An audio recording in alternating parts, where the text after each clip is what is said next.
I was born with spastic quadriplegic cerebral palsy, which essentially means that my limbs and my body is tight. It also affects my speech. That's my primary diagnosis and why I'm in the wheelchair. I also have other invisible illnesses, mainly related to digestion.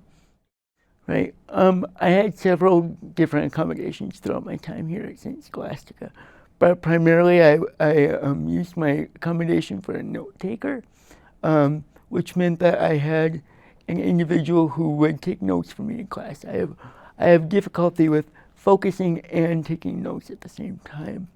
Additionally, I had extended time for assignments or exams for health-related reasons, if I needed to leave to go do something, or if I had appointments, considerations for absences were also kept in mind. One of the most helpful accommodations was the use of digital textbooks. I'm not able to physically carry books that well, so the fact that I could pull out my phone in any class and just use the digital textbook on my phone was a game changer for me. Accommodations are not to give someone something extra. They're intended to level the playing field.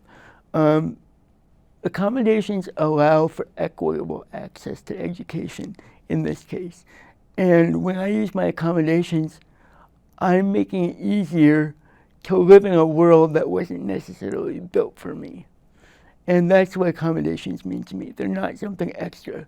They're something to bolster me up and make it so that I can achieve the same thing that everyone else can.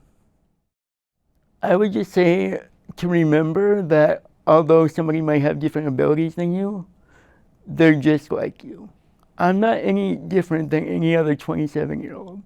And I wasn't any different in college, and I wasn't any different in high school. I am just like my peers. I can do what anyone else can do, just in a different way. If I need help, I'll typically ask. So usually I ask people to let me attempt it as much as I would like to. And then if I ask and you're able and willing to give me a hand, I would appreciate it then. And remember, we're all on the same team. And that's what matters at the end of the day. As long as you can get to that stage on graduation day, that's all that matters.